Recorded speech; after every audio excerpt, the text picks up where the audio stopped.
Okay, I don't know what the hell's going on. I've tried to film this video like 4 times and then my phone keeps on shutting itself off. I'm literally perfect.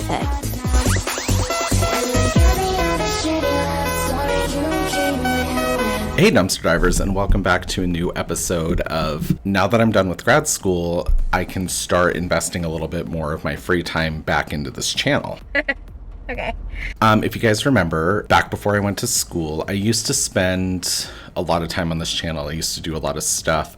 We used to do like 3 videos a week, which we're not going back to that. Not promising that. So today we're going to kind of be returning to form. And we're going to do a Q&A so you guys can kind of get reintroduced to me. And then we'll slowly start like bringing stuff back in, doing videos I like doing where I'm like ranking dolls or talking about stuff, anti-hauls, everything like that. So we'll just kind of start bringing that back in. As you can see, I still don't have a space to film. This is the empty conference room up in my office, and the only reason I'm even using it is because both of my principals are out of office. So I'm just using my lunch break to film this video. So yeah, let's just get into the Q&A and just get back into knowing me. Whatever my name is, Jeremy Staunchberger or whatever. Okay, so the first question is, where have you been? And most of you know. I've been in grad school. I've been in school for the past 5 years. I decided to go back and get my degree in architecture in the year of our Lord and Savior Dolly Parton 2020. And yeah, so I have a master's in architecture now. I just graduated a couple weeks ago. And that's where I've been basically. I work 2 jobs. I work a server job on the weekends and I work my office job as an architectural intern during the weekdays. So I literally work 7 days a week while I was in grad school. So that's why you've gotten very inconsistent amounts of videos with me. And like I said, I don't have a dedicated space to make these videos at home. There's too many people in the house all the time. It's too loud all the time. I tried filming this outside and it was a disaster because there's like a ton of planes and traffic and birds. And then I've tried filming it here a couple times, and then we had like a lunch and learn right outside and they were being loud. So I'm just sorry. I'm working towards getting my own space so that I can film consistently. The background can be consistent. I can have my dolls in the background again, etc. The next question is thoughts on the impending toy shortage. Honestly, my wallet could use a break. I'm not super worried about it because even though like the Barbie shelves are filled right now, there's nothing there. It's a lot of like copy and paste garbagey stuff that's too expensive for what it is anyway, so I don't think that'll change. And then from the same person, how do you feel about all the new Playline Bratz dolls only coming with one outfit? I'm not a huge Bratz person. You guys know if you've been watching the channel for a while, I'll get one every once in a while that I like. So I didn't even notice, if that makes sense.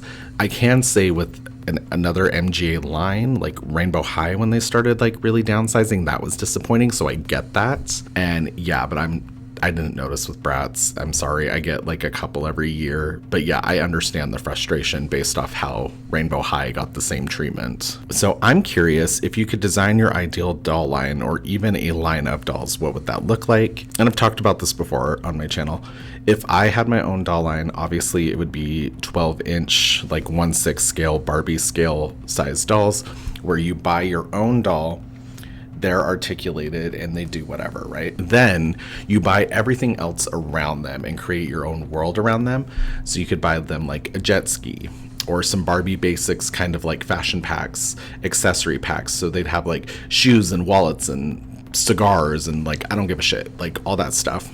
And then there'd be like furniture sets that were based off like different themes and decades and stuff. Like you could have mid-century furniture, you could have some 90s like blow-up furniture, you could do all that stuff, and you'd get all those individual pieces around them. So the base doll would be like inexpensive, but all the stuff around it you'd have to build, and just depending on how much you felt like spending, basically. And then I think it would be fun if, like, let's say you buy them a leather couch, which is just plastic. If it came with little instructions that was like, hey, this brown leather couch you bought, What if you wanted it to be black or white or pink or whatever? This is how we would suggest you do that. And it gives you like little instructions for like customization, so you can kind of like get an introduction to doll customizing, where maybe it's like, yeah, you get some super clear and you get your mask, and then you can make it like pink or tie-dye or cheetah print, whatever the hell you want, and then do etc, etc.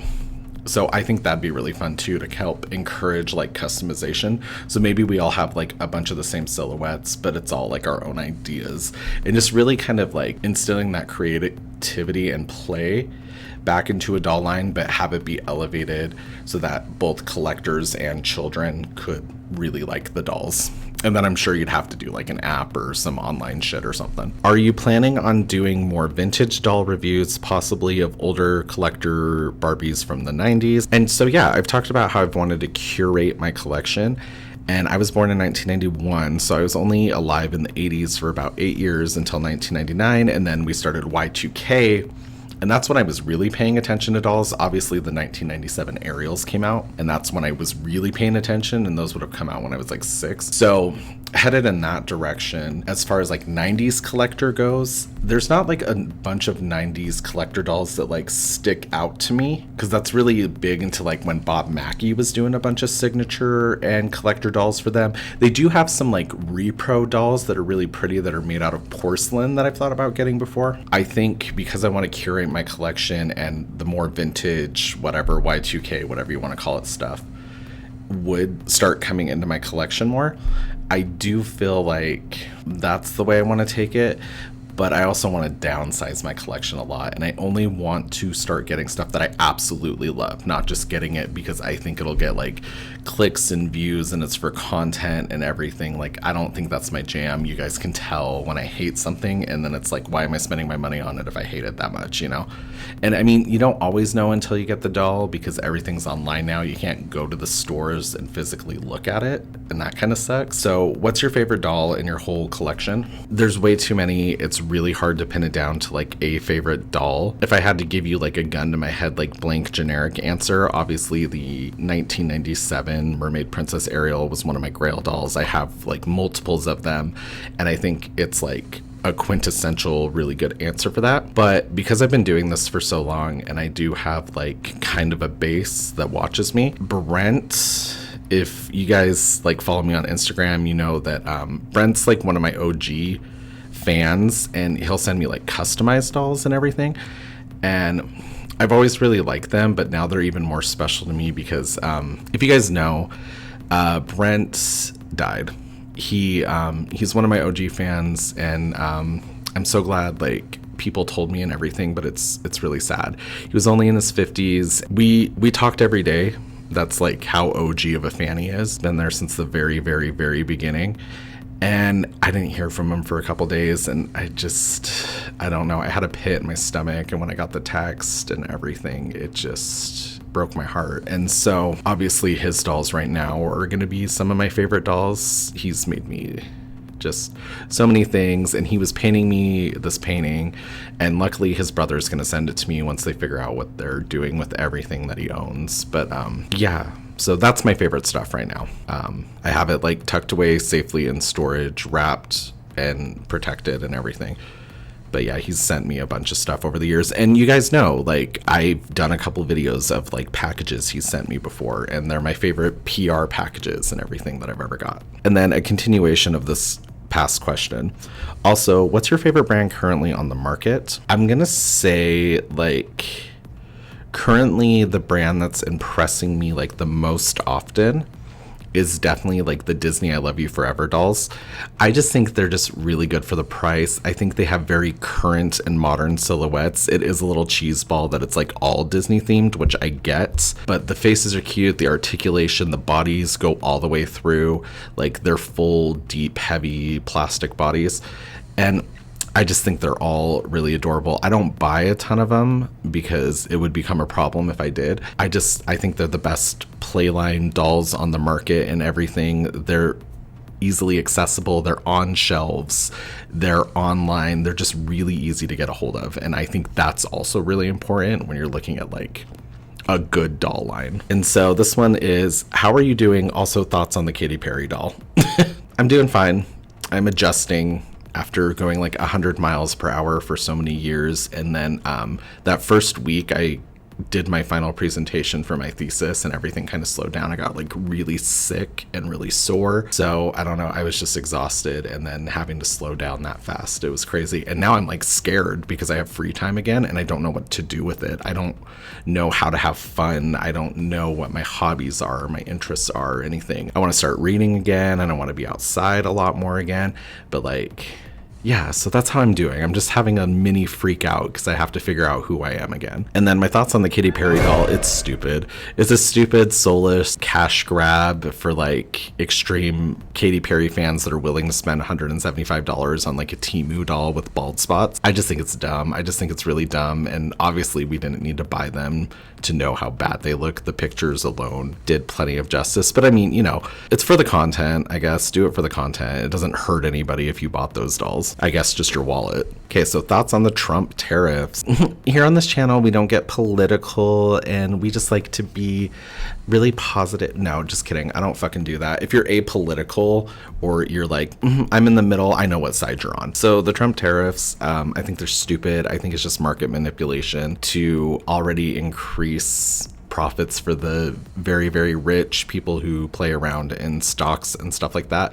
Obviously, they're ineffective. Obviously, they keep getting like booted at every juncture. And as far as I know, because I'm not like an economist or anything, I do think the tariffs, unfortunately, even if they don't get implemented, if they don't go through, which according to like recent news, because it changes every 5 minutes, they are being stopped. I think companies are going to take that as an opportunity to increase their prices and be really, really shitty, even if it doesn't actually affect them. Like, I could totally see Mattel being like, oh, well, this Barbie costs this much now because of like tariffs that aren't actually being implemented. If America is a melting pot, why are American Girl dolls mostly white? I don't know. I don't run the company or anything. I can guess based off of like, because American Girl was owned by Pleasant Company when they initially were put out, and then Mattel took over at some point. And based off Mattel, and I don't agree with this, I'm not saying like whatever, I'm just going off of what I've been told as somebody who's not part of the company or anything. But often the excuse in the doll world or stuff that I hear is that Black dolls, people of color, like those dolls, they don't sell as much. And so I don't know what kind of market research the Pleasant Company was doing when they initially started and what market research Mattel's doing now. And I don't know how biased those kind of like market researchers are that say that nobody buys those kind of dolls. So it's just like, I don't know. I don't work for the company. That's just my guess based off of like empirical evidence that I've seen in the doll community, but I'm not an expert. Do you think the new Silkstones eat? No. I think they're really, really poorly done, poorly executed. I like having the Silkstone material in my collection, and I like having the articulated bodies, even though they don't wear clothes as good as the older, like more voluptuous bodies. And I don't feel like they're Robert Best at all. They're like Robert Mid, maybe. I don't even know like how involved he is, because even the sketches look better. So I don't know if like Robert Best just kind of designs the sketches and then they go off of that and just, you know, do a bunch of like value engineering to make them like really shitty or something. They don't feel like Robert Best. And I even remember at the end of the Barbie fashion model collection, like 20th anniversary, like when they were phasing them out the first time, even those didn't feel like Silkstones to me. Even the tribute gown one or whatever, like the final one we got or something, I think she was the final one, I can't remember, didn't really feel like it. They just felt like lazy and really shoehorned in and everything. And I've talked about it before where I feel like Robert Best, maybe after 20 years, it was just enough, like, because those silhouettes are so, like, if you go outside of the silhouettes and everything, then people feel like you're not really doing it justice. So I feel like it's just so limiting, and to do that for 20 years, it was like, okay, you did what you could with it. time to move on. And honestly, I always thought after that like Bill Greening was going to be the next Barbie fashion model collection designer, but it was going to be the 70s and the 80s. And then we'd get a lot of superstar faces. We'd get a lot of stuff like that, very disco-y. And I always wanted it to go in that direction because we did everything we could with the 50s and the 60s. But no, the new Silkstones are ass, like all three of them so far. I got them for the Silkstone material and the articulation, but the outfits are not it. And then what are your hopes and dreams for your future? It's a very good question. I've been thinking about it a lot, obviously, because there's nothing that's stopping me.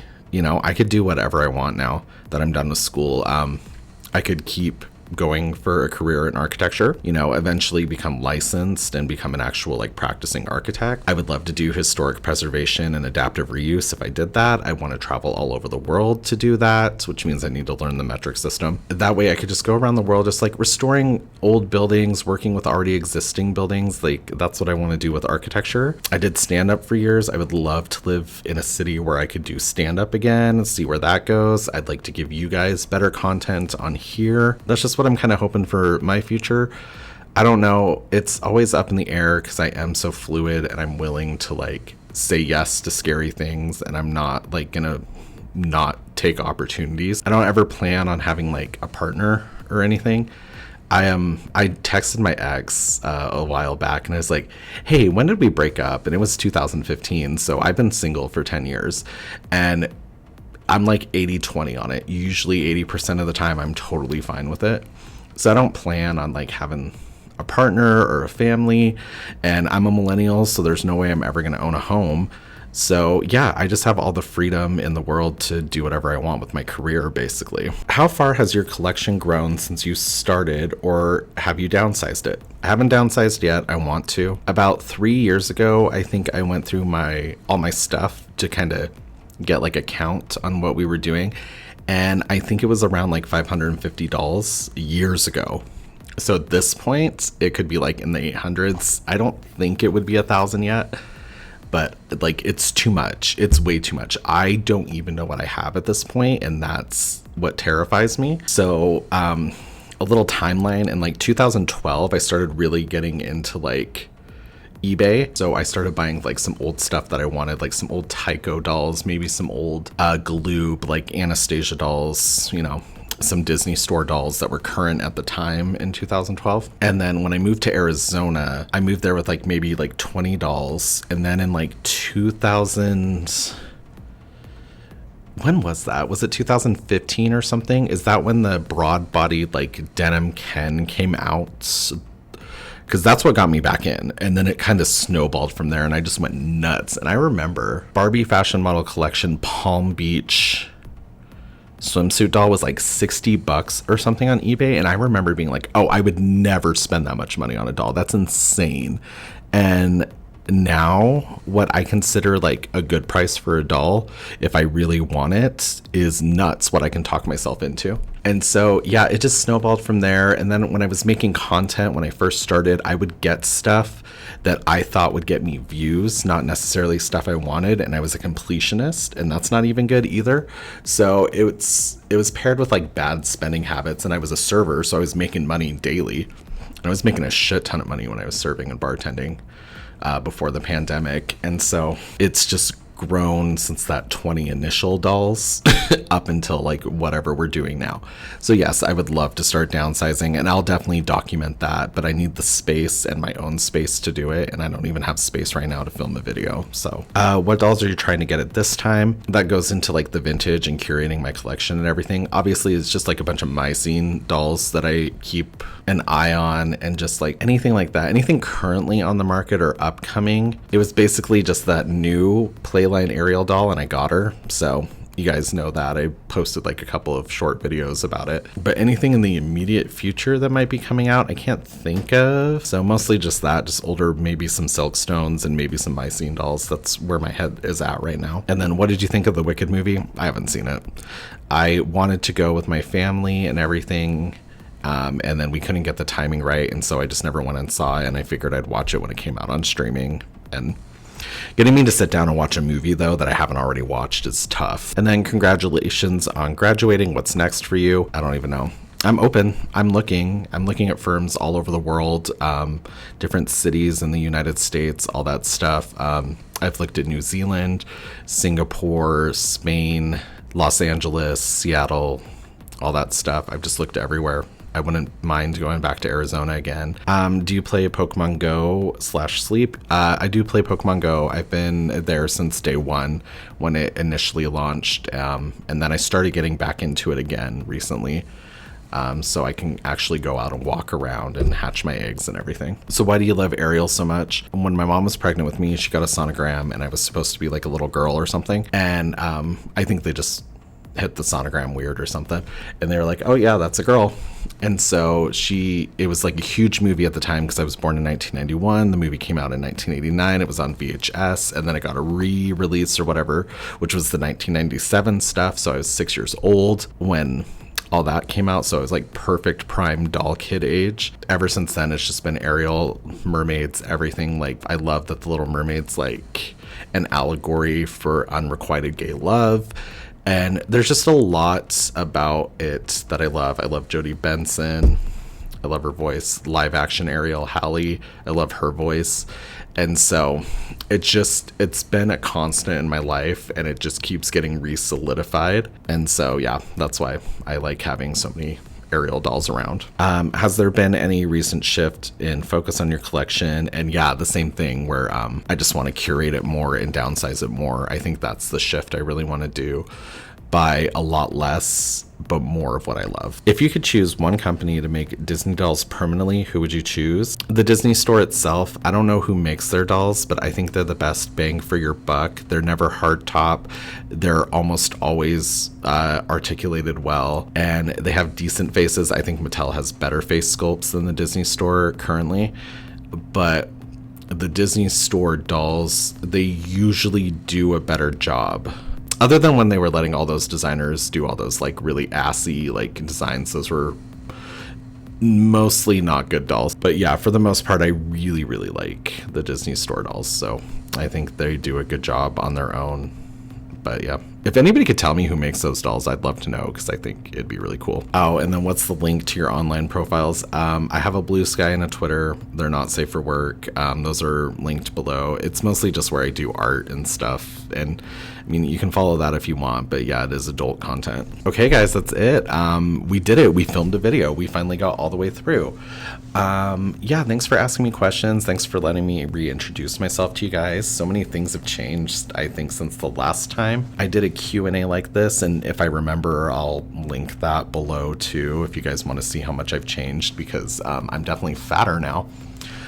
So that's something I'd like to do now that I have more time, is get myself a personal trainer again, because it's the only time I ever looked really good, and it was expensive, but it was worth it because they kept me on top of my shit. I couldn't walk for 2 weeks, but it was worth it. So yeah, thank you guys. If you have any more questions, maybe down in the comments, I can answer if you want, and I will see you in my next video where I convinced my firm to actually get some Dr. Pepper Zero because Diet Dr. Pepper isn't it. Okay, bye. Why didn't anybody ask me about my huge fat ass?